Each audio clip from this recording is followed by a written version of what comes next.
Bad goaltending across the National Hockey League. Can Ohtani just make a decision already so the rest of the baseball world can just move on?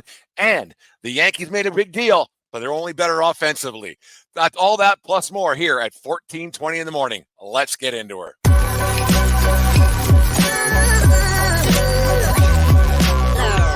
The following is a presentation of the Belly Up Sports Media Network.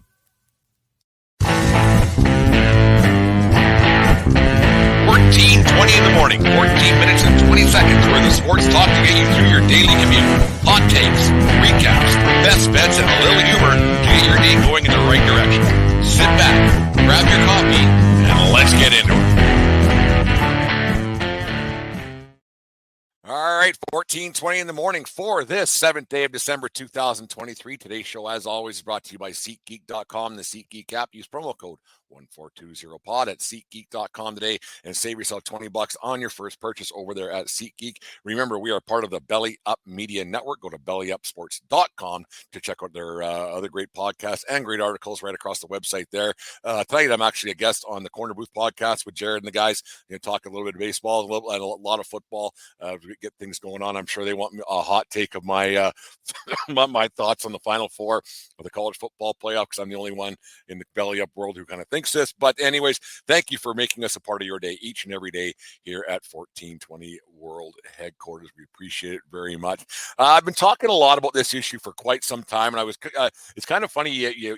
Like, I listen to a lot of podcasts throughout the day, and a lot of sports talk radio and everything else that goes on. And yesterday, as I was getting the place ready to move out of here and doing some patching of the walls and patching of holes on the walls, everything else, I kind of got listening to one show that I don't listen to very often, just because it's time of day and everything else. But the Bourne and Kipper show, they were talking about the lack of quality goaltending across the National Hockey League. And it was kind of funny because I've been thinking about that for quite some time. And I talked about it on this show, not at length, but over and over again. I kind of dabble in it. And then the other day on Overdrive, they were talking about the same thing, and they were reiterating. Jeff O'Neill was talking about the lack of quality goaltenders across the league. And it's almost like they listen to the 1420 podcast for show ideas, because they do theirs at 2 in the afternoon, and I'm doing mine between 9 and 10 every day. So it's one of those deals.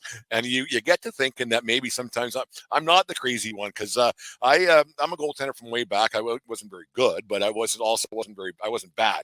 But it's one of those things you watch goalies, and there's such a lack of quality goaltending around the league. And I'm not the only one saying it, apparently, and I'm glad I'm not the only guy who's been a little bit harder on goaltenders than most. But you watch some games, you have to look no further than that game last night. And I'm going to butcher this guy's name, Piotr Kokten from I got that wrong, but the Carolina Hurricanes starting goaltender last night. And the Carolina Hurricanes got off to a bad start, as we'll listen to Rod Brind'Amour's comments later on here. I got it recorded. He wasn't too happy with the way his team started. But you look at that game last night, the Carolina Hurricanes, yes, they got off to a bad start, but they couldn't get a save from their goaltender. And the thing about goaltending is it's a crappy thing to say, but that's a team's last line of defense. And anytime that it comes down to the goaltender having to make a save here and there and bail out his teammates, that's their job. That's 100% the only reason why they're on the ice. If a team plays perfectly and they don't give up shots, as you saw with the Zamboni driver a couple years ago, the Toronto Maple Leafs game against those Carolina Hurricanes. I can't remember the guy's name, so I just thought of that. But they played a perfect game that third period.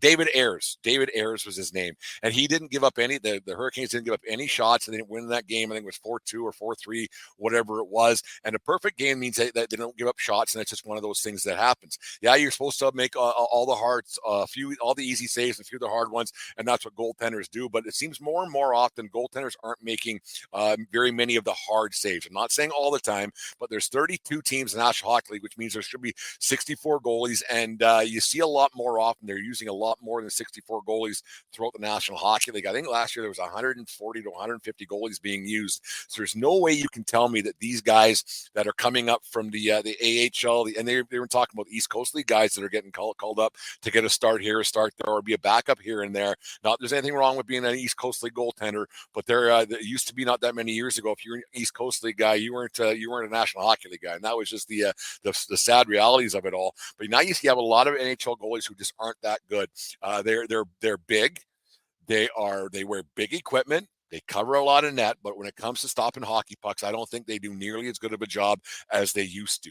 Every goalie, and I've said it before and I'll say it again, every goalie's been taught the exact same way to play. There's a little refining here and there that happens, but every goalie plays the exact same way for every team. There's very little room for change in that way that they play. They've been taught this for so long, it's almost automatic the way they're playing the game now.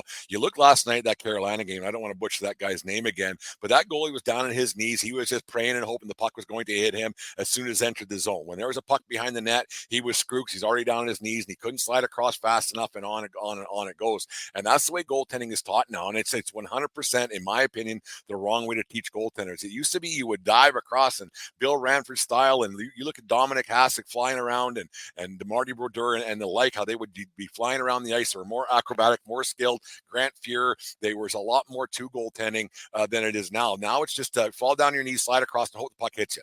There's a lot more goalies just making pucks hitting them than they're making saves. Last night, if they could have gotten a save, yes, they got off to a bad start, and I'll say that again, that it's not all the goalie's fault last night because they got off to a bad start, but the goalie's job 100% is to bail out his teammates, bail out his forward who missed a check, bail out whoever that things might not be going so right, and to make sure that you're giving your team a chance to win. And this guy didn't do it last night. He could have made a save early. He could have made a save or two early. It was 2-0 before a minute was up. That game's over. And it's not all the goaltender, but that game was over last night before it even started. And when your team has very little faith in their goaltender, trust me, I know when your team has very little faith in the goaltender, they tend to squeeze their sticks a little tighter and they don't get things going properly. And it's a lot harder for a team to get out of that funk and get out of that role and to not think a whole bunch, because hockey can be very tough. There's no getting around that. And you saw that last night in that Carolina game. That guy couldn't make a save there was no way he was making some saves. Like maybe a guy that was 20 years ago might not have made those saves either, but it looked like there would have been more of an effort.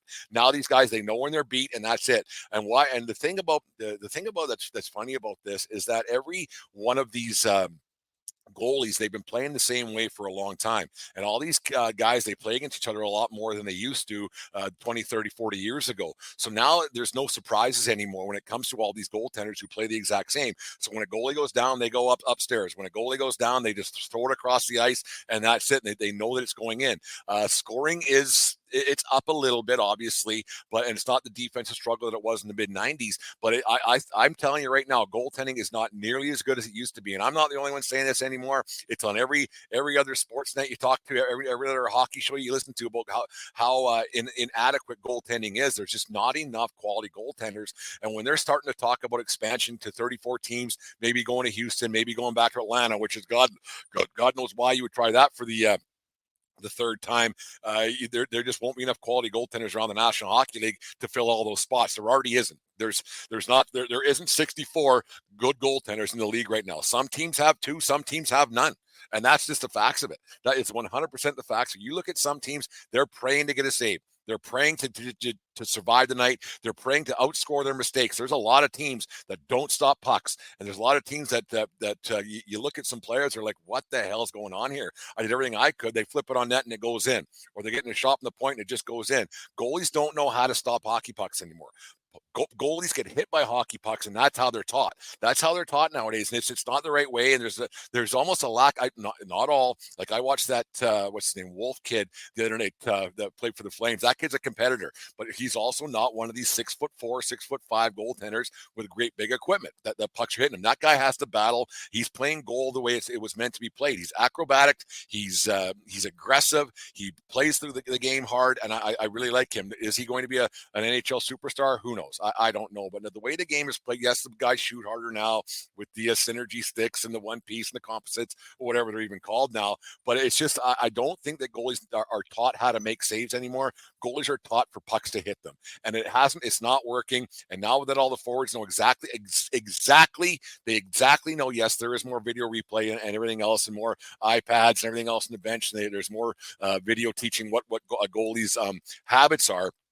But you look on a nightly basis how the guys are going upstairs. They're not going 5-hole. They're just doing the same thing over and over. And goalies are not bailing out their players. And that's the one thing a goalie's there to do is clean up the forwards' mistakes, clean up the defensemen's mistakes, and that's the only reason why they're there. And it's crappy to say that the goalie's the last line of defense, but that's what he is. He's there as a last line of defense. And Rod Brindamore, he saw it last night that his team wasn't playing defense very well, and he pulled the goalie, which was I don't even think it was a mercy pull. That guy wasn't stopping a puck all night long. As Brindamore said, here, I'll play the little clip for you.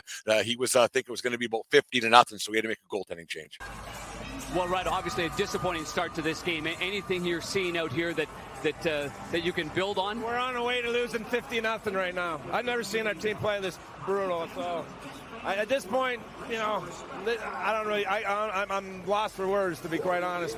We weren't ready to start, which was clear, and now we're just kind of doing things not the way we do it, and this is what you get. So at this point, we're probably turning the page.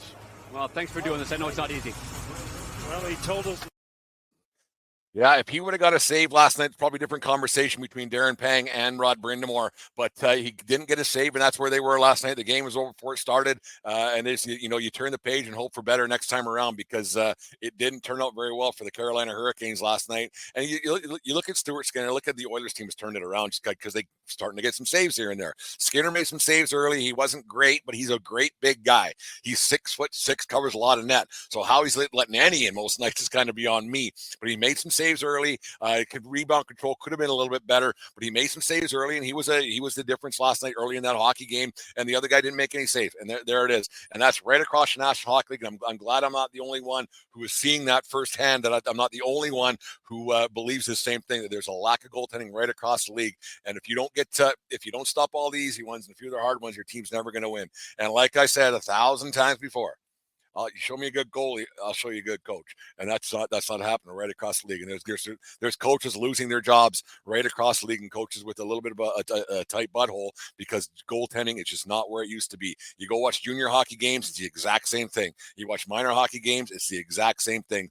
These goalie coaches have to try to think outside the box and not just play to the equipment, because that's what like if you look, people are probably getting bored with this conversation, but it's a goaltending thing. Like when you look at goaltenders' equipment, that it's built and formed a certain way for the way the game is taught now. The skates are made a different way for the way the goaltending is taught now, and it's not working. And I wish coaches would see this, and I wish players or goalies would see this, and I wish parents would see this, that it's just not working. The way it's taught now is not working. I wish there was more competitive goaltenders. I wish there was guys, throwback years to the Billy Ranford days, Battling Billy, like in Billy Smith days, but Grant Fuhrer, and on it goes, how they would battle hard, and Dominic Hasek going everywhere, whatever he had to do to stop a hockey puck. These guys, they give up on shots, and they know they're beat, and that's it, because my guy's supposed to have that guy, this guy's supposed to have that guy. It's your job to stop the hockey puck, and NHL goalies are not stopping the hockey puck on a regular basis at all. And it's kind of gross that coaches and guys get sent down the minors and everything else, because goalies are actually effing terrible in the National Hockey League right through on through. It's actually quite crazy to say that there's terrible goaltenders in the National Hockey League, because it's true. It's true. If you want to look at my hockey DB, I'll be the first to tell you I was terrible. There's no getting around that. But another thing that caught my eye yesterday, and man, there's like we all talk the same gibberish, right? Guys who do podcasts and guys who do sports radio and everything else, they talk about a lot of the same things and different hot takes and everything else. But I had to get a kick out of Shohei Ohtani, the Ohtani watch, and everything else, and how I said yesterday that if the Yankees got Soto, and we'll get that he was a consolation prize, and the Blue Jays would probably go after, because they were looking at getting Soto as a consolation prize to Ohtani if they don't get him. And then I got thinking, that's a lot of money for a DH, like $600 million or $500+ million for a DH next year, and then that'll be $44 million, $45, $50 million for next year, and then who knows after that if he can pitch, or how how long he can pitch after that. It'll be prorated contracts when it's all said and done. And you just wonder if it's all said and done on a business side of things, it's a no-brainer to get Ohtani in Toronto or in I wouldn't say a business decision in LA, because they sell out no matter what, night in, night out, and they print money out there in Chavez Ravine where the Dodgers play. But for the Blue Jays, it's definitely a business decision. There's no getting around that. Would they improve their team tenfold? Probably not. Is he a 10-12 win guy next year to put them over the top? Probably not. You keep them in the playoffs, but he's not going to. A DH isn't going to change your team that much, right? It's just the way things are. Because you can walk them, they can pitch around him and everything else. The way it goes. Is he a great player? 100%. Is he? He's an all-time generational talent. But you get to a situation there where like the Dave Roberts situation where he just commented that, yeah, we had Ohtani at Chavez Ravine at Dodger Stadium. We had some conversations and it went very well. And now apparently the Ohtani camp is a bit butthurt about the whole situation. And then Friedman, the GM for the Dodgers, he kind of reprimanded Dodgers manager Dave Roberts for saying anything, saying, he shouldn't be saying that. You know what? Say whatever you want. If this guy is that much of a prima donna, if this Ohtani is so much, if he's butthurt by somebody saying that we had a guy that, it's not private, you know what? They're at their winter meetings. They're talking about, they get asked by a reporter what's going on, and Roberts just answered a question. He didn't say that there was great talks. He didn't say what locker he was going to have, what number he wanted to wear. They didn't talk about the dollars and cents of it. They didn't say where he was going to hit in the lineup. It would just say, yeah, we had some great talks. But if the Ohtani camp is that butthurt about a guy talking about his team, and what's happening with his team, Ohtani's not even part of this team. He's not part of the team whatsoever. And if the Ohtani camp is that butthurt, then you know what? Bye-bye, Shohei. We don't need you. We made the playoffs a number of times without you. You aren't going to be the make or break of why we win a World Series, why we're not going to win a World Series. They still have to improve their pitching no matter what. And that's the biggest thing. Ohtani, right now, you're a DH, and that's it. So shut your pie hole and just sign somewhere already. Are you telling me you don't know where you're signing? This free agency, I'm a little revved up all of a sudden. This free agency isn't a surprise. It's not a surprise. We've been talking about this for 2 years. For 2 years, we've been talking about where Ohtani's going to go and how much money you're going to get. And now that you're just a DH, because that's all you are. That's all you are as a DH. You're dictating where you might go because somebody's talked about them on their team. On their team. You're not even part of that team. They can say whatever they want about their team. Say, yeah, we had some good talks. It's like any other free agent. Who are you? Who are you? You've never been in a pennant race. You've never been in a playoff race. You left your team last year in September when you got hurt. Said, yeah, that's good enough for me. I've had enough. Like, you just took off. I don't understand this love affair with Shohei Ohtani. It's a great business decision, but right now I'm getting kind of sick of it because you know what? You know where you're going by leading everybody. And if you don't know, that's on you. That's on you. There's no reason why you don't have something done right now. Is it another $10 million? Is it another, we want a private jet, we want this, that, and anything else? The deal should be done. We have this here, we have this here. Now you're leading teams on that might miss out on other free agents, that might miss out on other deals that they could be making because they want a DH. It's not even a business, it's not even a baseball decision for most of these teams. The Angels sign you, they're not a better team. They're the same team they were last year. Terrible. It's a business decision, and that's all it is. Nobody is going to win a World Series. Trust me. Trust me when I say this. Nobody's winning a World Series because Shohei Ohtani signed there this offseason. Nobody. Could they? Maybe. But not because of Shohei Ohtani. He's a better player. It's a great business decision. It's to sell hats, to sell shirts, to sell tickets for this season only. Pitching wins World Series, and he's a DH, and that's it. No one's winning the World Series because of Ohtani. Makes me crazy that they're just begging, and that's all you're talking about. Go get Bellinger. Go do something else. Look outside the box right now. Improve your team all around the field. The guy doesn't even play in the outfield. He doesn't. He's a DH and a DH only. Look what a DH did for the Yankees with Stanton. Nothing. It makes me crazy that they're placating to this guy for what? For what? For what this season? And then now you can't even talk about him. I'd say, you know what? If this is the prima donna you're going to be before you're even on the team, we don't want you around. Like once you're on the team, it's only going to get worse. You're going to want your guys. You're going to want your stuff. You're going to want your media availability and everything else. No, I would close the door. I would close the door on Ohtani right now. I've had it. I just had it with that guy. Would I like to see him in Toronto? Yeah, 100%. But that's for selfish reasons only, because I like baseball. I'm a Yankee fan. Do I think that the Yankees are terrible still with Soto? Yeah, they're not very good. We'll get to that in half a second. But I want Ohtani to sign with the Toronto Blue Jays for one reason and one reason only. It'll bring more interest to the game of baseball in Canada. That's the only reason. It'll bring Jays fans out of the woodworks once again as they come out every 2 to 3 years when they get good. And you'll have people from start to finish watching the Jays again. That's the only reason why I want him to sign with the Jays. Other than that, I could care less where this guy goes. I didn't watch him very much. He's in Anaheim. I won't watch him very much if he signs with Chicago Cubs. I don't care. Get this deal done so other teams can move on. And like I said, if you're that butthurt already that someone's talking about your private life, it ain't private. You went to visit a team. It's not a surprise when you're a free agent that you go and you go visit teams. Teams talk about free agents all the time. Yeah, we had good talks. Case closed. If you're upset about your private life being debunked or being whatever, I don't get it. Nobody knows. Nobody cares. Nobody cares. You went and you visited a baseball team. That's what free agents do. Who cares? I wouldn't want that guy on my team this year. If he was pitching this year, maybe. But right now, I'd be like, you know what? Just go away. Just go away. Make me sick. Makes me sick the way that people are bound to this guy right now. Sign. It's not a mystery that you're going to be a free agent. It's not. You knew the end of the season where you were signing. Did the Jays come out of nowhere? Yep, 100%. But they would have had to knock your socks off. And if they've knocked your socks off, then sign the freaking contract and get it done. You got fan bases, you got GMs, you got teams that got to be built.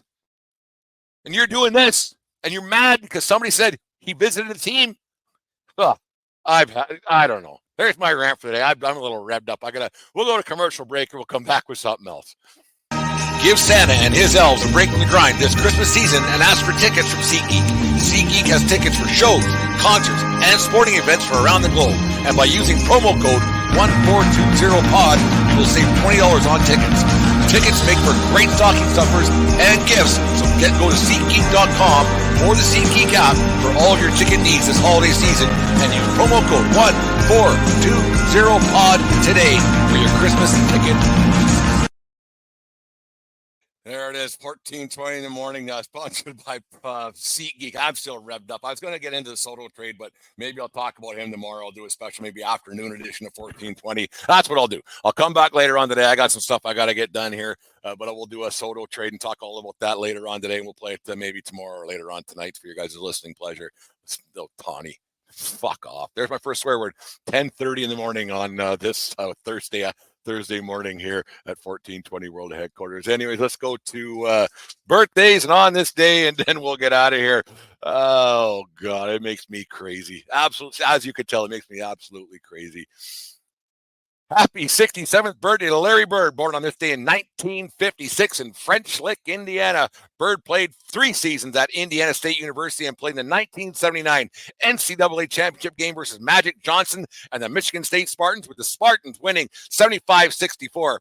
That started a career-long rivalry that shared over a decade as Bird joined the Boston Celtics in 1979 season after signing a 5-year, $3.25 million deal. That's not per, that's total. Anyways, Bird is the only person in NBA history to be named NBA Rookie of the Year, MVP, Finals MVP, All-Star MVP, Coach of the Year, and Executive of the Year. In his 13-year playing career, Bird averaged 24.3 points per game, 10 rebounds, 6 assists, and shot 37.6% from the three-point line. Bird is a 3-time NBA champ with the Celtics in 81, 84, 86, 2-time Final MVP, 3-time NBA MVP, 12-time All-Star, and was the Associated Press Athlete of the Year in 1986. His number 33 is retired by the Boston Celtics, and he was inducted in the Basketball Hall of Fame in 1998. The Hick from French Lick. Grew up a Laker fan back in the early 80s there, so I wasn't much of a Bird fan, but you can't dispute his greatness and what he did for everything. I mean, and that show Winning Time, how they depicted him was quite fantastic there. The Hick from French Lick, born on this day in 1956. And on this day in 1978, Mike Bossy of the New York Islanders scored his first career hat trick in the Islanders' 7-1 win over the St. Louis Blues at the Nassau Veterans Memorial Coliseum in Long Island, New York. Bossy's 3 goals were his 18th, 19th, and 20th of the season and helped the Islanders improve their record on the season to an astounding 16-3-5. Bossy would score a career high in 69 goals in 78-79, which was also the NHL best that year. Bossy would have 5 3-goal games that season, but his best was in 1980-81, where he had a total of 9 hat tricks, and he would have a total of 39 hat tricks in his career. 10-year career that saw him score 573 goals with the Islanders and won 4 Stanley Cups from 1980 to 83. Mike Bossy, you wonder how that guy would have been if his knees would have lasted everything else. One of the all-time greatest goal scorers in National Hockey League history, Mike Bossy, on this day got his first career hat trick in 1978. I think nine hat tricks in one season. That's a lifetime for some guys. That includes playing rec hockey. No, Bossy was one of the goal scoring was a little bit high back then. Like the goaltending I was talking about earlier on in the show doesn't match what I'm talking about in the 90s. But yeah, it's kind of funny how you look at some of those games like, oh Jesus, they could have had Redlinski in those nights then just as well. But one of those things. Anyways, I'll get to the Soto trade later on, a little on today. We'll break that down. I had it all written down, but I'm a little revved up about baseball and the Ohtani thing, and he can fuck right off. It's one of those things. He might make that team all by himself. But like I said, I'm on the Corner Booth podcast tonight. We do that live. It's up on their YouTube channel or the Belly Up YouTube channel. So make sure you guys check that one out. And then Dave and I are recording later on tonight. Around 7:30, we usually get going, and it'll be up for your listening and viewing pleasure tomorrow. Make sure you subscribe to our YouTube channel. We appreciate all the support we're getting. We're getting close to that 300 subscription mark. We want to get to 500 by, it's going to take longer than Christmas. Obviously, that's only 3 weeks away. But anyways, make sure and talk to people about the show. We really appreciate all the support you guys have given us over the 3.5+ years, whatever it's been since we started doing this. So there it is. There's 14:20 in the morning for the 7th day of December. Happy holidays, Merry Christmas, and everything else. And let's get in their holiday spirit. Go get some tickets. Spread the word. Spread some good cheer this weekend coming up. Anyways, there it is. And remember, it doesn't matter where you are; it's who you're with. Have a good day, folks, and we'll talk to you tomorrow. You just listened to the 1420 Sports Bar Podcast. 4 beer with sports talk and a whole lot more. We are part of the Belly Up Media Network. Let's get into it.